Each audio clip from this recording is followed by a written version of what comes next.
En entrevistas desde Eleusis está con nosotros Carlos Proaño. Carlos, bienvenido. Mi muy estimado Alejandro, saludos nuevamente a través de ti a todas las personas que siguen este excelente medio, tu canal. En Isis sin velo, Madame Blavatsky afirma que es una secta judía que tenía un antiguo conocimiento esotérico, de origen griego, judío y egipcio. Para ti, Carlos, ¿quiénes son los esenios? Si bien es cierto, hay rastros de la comunidad esenia más o menos 250 años antes de nuestra era, antes de Cristo. La historia convencional ortodoxa, llamémosla así, le cataloga como una secta judía que aparece 2 siglos antes de nuestra era, antes de Cristo. De todas maneras, en nuestra cosmovisión, en nuestra teología templaria, pues nosotros consideramos que efectivamente los primeros destellos de esta comunidad efectivamente son 250 años antes de Cristo, pero no es solamente una secta judía como tal, que aparece después de la revuelta de los macabeos, sino que está para nosotros evidenciado y aceptada en nuestra tradición cuál fue el objetivo de esta comunidad. Pero los esenios fundamentalmente son una agrupación para cumplir con un propósito filosófico espiritual. Eso hace que no eran únicamente o exclusivamente hebreos ni exclusivamente judíos. Mira, en esta asamblea de adeptos, como le conocemos nosotros, pues existían representantes de todas las sabidurías de aquella época reunidas en asamblea. Asamblea tiene la etimología en la palabra latín de eclesia. Entonces era una eclesia, no iglesia, pero sí una eclesia. La eclesia es la asamblea de los adeptos. Pero los esenios fundamentalmente reúnen a las principales tradiciones y sus sabidurías. Entonces, están ahí, sí, hebreos, judíos, claro que sí, pero están también caldeos, persas, están representantes también del sacerdocio egipcio. Entonces, todos ellos formaban la comunidad de los esenios y tenían un propósito espiritual. En 1939, Olga Frobel-Kapteyn y Carl Jung compararon el círculo de Eranos con las escuelas gnósticas de misterios, con las escuelas de Pitágoras y Platón, y con el grupo de los esenios. Entonces, ¿por qué se identifica a los esenios como simples monjes que practicaban una vida contemplativa, austera y solitaria? Fundamentalmente no era el propósito eso, la austeridad, lo solitario, etcétera, sino que así fueron catalogados porque desde afuera se les vio así, personas que se aislaron, un grupo sectario que formó su propia comunidad, los locos que viven fuera de la sociedad, etcétera, etcétera. Pero en realidad todo lo que se puede evidenciar de ellos es única y exclusivamente porque se dedicaron a convivir en aras de cumplir su propósito espiritual en esta asamblea de adeptos, en esta eclesia de sabidurías. Precisamente Filón de Alejandría menciona a los esenios prácticos, ya que estos no se identificaban con el arquetipo del ermitaño como místicos contemplativos que viven y caminan por el desierto, sino más bien con los arquetipos del guerrero o héroe que combate el mal. Por tanto, ¿qué propósito tenía llevar una vida activa espiritualmente en un mundo dominado por el mal? Sí, excelente pregunta. Remitiéndome a la base compartida, efectivamente ellos tenían una misión espiritual. Entonces, ellos tenían que vivir en función de este propósito. Fueron mucho más serios de lo que aparentemente la historia o la academia ortodoxa pueda determinar de esta comunidad como tal, porque como tú ves, se les ha limitado por mucho en todo análisis que no sustenta el objetivo real que tenía la comunidad de los esenios. Entonces, ahí nos encontramos que al cumplir su misión espiritual, ellos sabían que había una contienda en el plano espiritual, la misma que revela Bernardo de Claraval a los primeros caballeros templarios cuando les dice que hay que evidenciar la doble batalla, que no es solo contra los enemigos de la carne, es decir, los enemigos con los que había que pelear, sino también con aquellos enemigos que pueblan los aires, los espíritus del mal.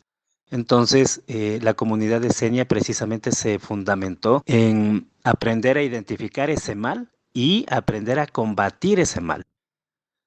Carlos, ¿por qué los esenios se autodenominaron como los hijos de la luz y dividieron a la humanidad entre los hijos de las tinieblas y los hijos de la luz?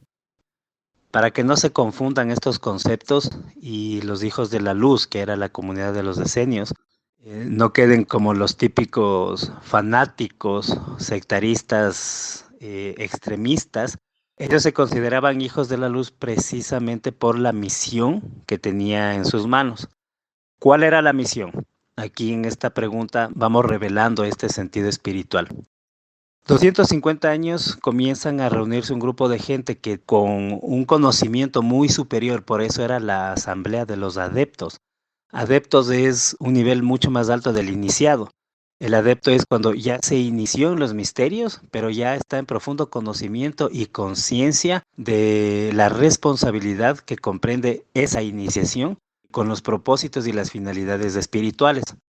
Pues los esenios 200 años antes de Jesucristo se reunieron para preparar los caminos de la encarnación del Cristo. Es decir, ellos ya sabían que tenía que el Cristo encarnar en alguien en este planeta para cumplir su función de la cristificación y del mensaje de amor al mundo a través de lo que significa a nivel cósmico y universal la presencia del Cristo en este planeta. Los esenios tenían este conocimiento, ellos sabían que tenía que venir el que le decían el Mesías, el que tenía que portar el Cristo, el que se iba a cristificar. Entonces había que preparar una serie de elementos, de herramientas que la humanidad tenía que tener al alcance para este entendimiento, esta expresión, esta manifestación del amor que es del Cristo. De todas maneras, bastaba 200 años para imantar. ¿Qué quiere decir imantar? En el sentido alquímico, imantar quiere decir trabajar con la propia madre tierra para que sintonicemos y vibremos, la humanidad entera vibre al ritmo de la madre tierra y al haber esa sintonización haya una mejor apertura y la luz del Cristo entre de mejor manera e incluso con mucho más fuerza. Fue un trabajo tenaz porque la humanidad en sí nunca estuvo preparada, la cristificación tenía que darse en aquella época. El trabajo de los esenios fue descomunal porque es limpiar las máculas y las costras del bajo astral, de la vibración baja o subastral del ser humano. Una humanidad que en aquella época espiritualmente no había madurado, mental, emocional, moralmente, no había madurado, no estaba madurando como debía ser, pero tenía que darse la manifestación del Cristo. Entonces los esenios comenzaron a trabajar. Esa es la batalla del bien contra el mal a la que ellos se enfrentaron. Esa era la diferencia entre luz y oscuridad. Indistintamente de sus prácticas, de sus filosofías, indistintamente de los propósitos humanos que bien pudieron haber tenido muy diferentes entre todos ellos en una comunidad, como en cualquier asociación en la actualidad, muy indistintamente de eso e independientemente de eso, todos se centraron en la misión espiritual de imantar al planeta para limpiarle de alguna manera y cumplir con aquello de preparar los caminos que conducen a la ciudad celestial. La presencia del Cristo representaba esa presencia de esa ciudad, de ese mundo celestial. El Cristo tenía que encarnar en este planeta. Ahora, no es coincidencia tampoco que José de Arimatea, José y María, mira que María era hija de Ana y Joaquín, que ellos fueron los grandes maestros de la Orden de los Hijos de la Luz, de la comunidad de los Esenios. Es decir, iniciaban en el alto sacerdocio a todos los adeptos de la comunidad y en sus manos estuvo la iniciación de la misma María. María ya de grande tuvo a cargo a su misma prima Isabel, a Juan Bautista, que se convierte en el precursor. Precursor en el argot alquímico quiere decir el personaje que estaba a cargo de ayudar a fijar alquímicamente la presencia del Cristo en Jesús cuando es bautizado en el Jordán. El Cristo ya está en Jesús desde que nace, pero la fijación alquímica de Juan Bautista es un ceremonial ritualístico que confirmaba dicha realidad. No era un poder cósmico como tal de empastar las fuerzas del alma divina y el alma humana. No, era un sacramento iniciático, ritualístico, en el que Juan el Bautista fijaba y confirmaba que efectivamente iniciaba lo que se llama el ministerio de Jesús, como se conoce cristianamente hablando. Por eso él se convierte en el Cristo, obviamente Jesús es el que porta al Cristo, por eso se convierte en Jesucristo.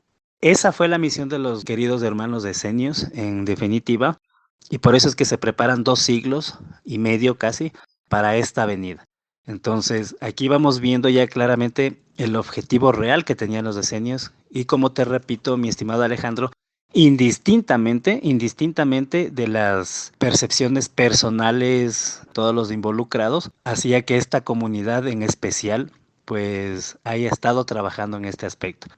Esto está alejado de la visión humana, es por eso que, claro, se hace una crítica dentro de la historiografía de lo que va a ser el análisis de la comunidad de los decenios. Pero obviamente esto no está al alcance si es que no eres iniciado, es decir, los iniciados, los adeptos van a entender definitivamente cuál es esta postura y por qué en esa época, por qué los esenios estuvieron a cargo. Inclusive ser esenio era ser una persona que pertenece a la iglesia de los adeptos que están destinados para cumplir esta misión. Es decir, todos sabían que tenían que trabajar en esta misión, ayudar a limpiar los caminos que tienen que ser allanados para la venida del Señor, para la venida del Cristo. ¿Por qué los esenios se relacionaban ritual y simbólicamente con el agua? Efectivamente, la era de Piscis iba a ser iniciada por la presencia de aquel que estaba destinado a la cristificación. Obviamente ellos no conocían de Jesús, pues todavía no nacía, pero ellos sabían que el personaje de qué línea espiritual tenía que salir y por eso ellos mismos estaban preparados y se prepararon para ello. Y utilizaron el agua como el fundamental elemento de ellos en símbolo de la nueva era, porque Jesús viene a iniciarse la era de Piscis. Es decir, no es que Jesús inicia la era de Piscis, sino que nace momento astronómico en que termina la era anterior y comienza la era de Piscis. El ser humano también va cambiando su mentalidad de era a era. Todo tiene que ver con momentos astronómicos muy interesantes, como por ejemplo efectos electromagnéticos de la densidad de la gravedad que también va variando de era en era, las posiciones astronómicas, todo eso va a determinar una nueva mentalidad. Entonces los esenios sabían que el personaje que se iba a cristificar iba a nacer precisamente en el momento de ese cambio de era. Entonces en esta nueva era se comenzaba la era de Piscis. Entonces la simbología precisa era utilizar el agua. Por eso es que Juan el Bautista le bautiza a Jesús con el agua del río Jordán. A pesar de que sí hubieron elementos, sí hay más referencias de que intervienen el resto de elementos, ¿no? Tierra, aire y fuego. Pero representativamente utilizamos de base el agua y vamos entendiendo por qué los hermanos decenios se relacionan con el agua precisamente anunciando ese cambio. Carl Jung identificó varios grupos de esenios en Egipto, Siria y Palestina, destacando su conocimiento terapéutico para curar la psique. Teniendo en cuenta esto, la filosofía de vida y el conocimiento esotérico de los esenios pretendía ser una forma de curación física y moral para no sufrir las enfermedades del alma. Filosóficamente podremos entender eso, la curación física y moral. Pero entendamos algo, esa curación física, esa curación moral, esa estabilidad psíquica incluso, es el resultado de, no es del propósito. ¿Cuál es el propósito? El propósito efectivamente es de los decenios basarse en el alma. Es decir, no estaban en los estudios de demostrar la existencia del alma. No, ellos sabían perfectamente de la existencia del alma. Ellos lo que querían era que el humano tenga mejores herramientas y trabajar de mejor manera para nosotros conectar los 3 principios básicos de nuestra triada principal. ¿Cuál es nuestra triada? Cuerpo, alma y espíritu. Nosotros los templarios mantenemos todavía esos preceptos. Es decir, a mí personalmente no me interesa a mí cuántos cuerpos sutiles tengamos, si 7 o 13, cuántas dimensiones estemos manejando, si 11, 13, 18, 33, etcétera, etcétera. Ese no es nuestro propósito. El propósito es evidenciar la conexión cuerpo, alma y espíritu. Esa es la tríada principal. Todo lo material todo lo del medio etérico energético que empieza también con las filosofías esotéricas, etcétera, y que sean la puerta para acceder al mundo del espíritu. Ese era el objetivo de los decenios, es decir, trabajar manteniendo ese equilibrio entre cuerpo, alma y espíritu. Buscaban los esenios ser puros, justos y piadosos para evitar que su alma se contaminase y para garantizar la inmortalidad de su alma. Sí, sí, indudablemente que sí, pero mira aquí algo más de fondo teológica y esotéricamente hablando que te voy a compartir. El hecho de ser puros, justos y piadosos sí va vinculado con la moral, con el estilo de vida, efectivamente. Ellos no creían, ellos no buscaban demostrar que su creencia era real del alma, no, no, no. Ellos estaban absolutamente convencidos de la existencia del alma y de la inmortalidad del alma. Carlos, estos esenios se veían a ellos mismos como hijos iluminados por el conocimiento divino y la pureza espiritual, rendían culto al Dios creador de la Torá y esperaban la llegada de un Mesías Salvador. Estos esenios decían tener una chispa interior, una luz divina o luz de Dios. Blavatsky entendía que algunos grupos esenios estaban influidos por la tradición zoroástrica del dualismo cósmico y metafísico, donde había un Dios de la luz y un Dios de la oscuridad, y un futuro Mesías que sería el Hijo del Dios de la luz.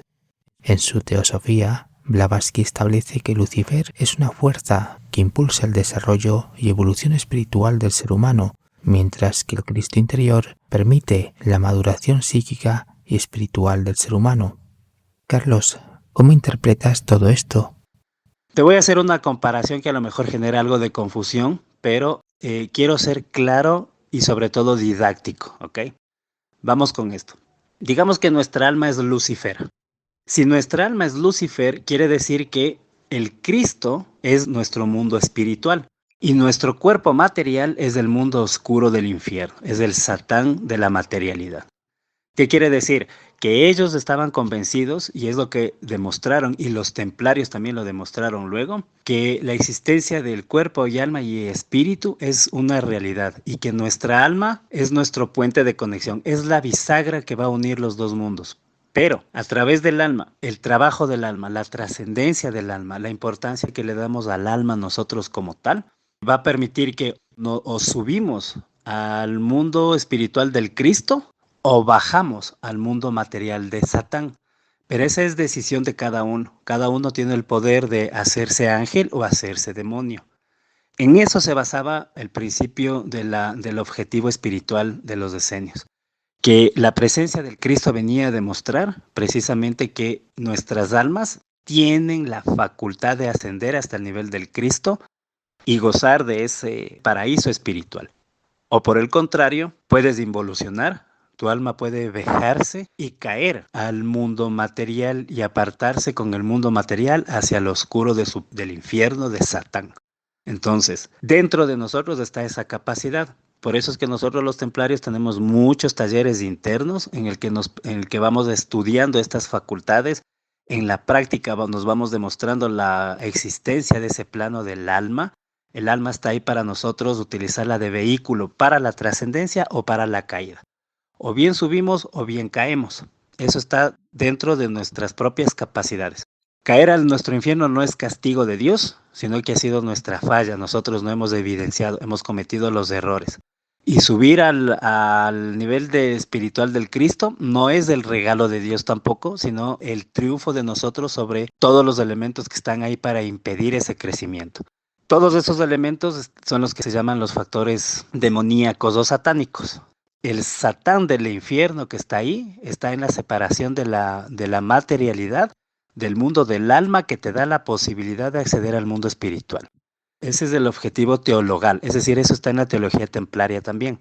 Eso es lo que los hermanos decenios nos quisieron enseñar y eso es lo que Jesús vino a demostrar en su camino de cristificación.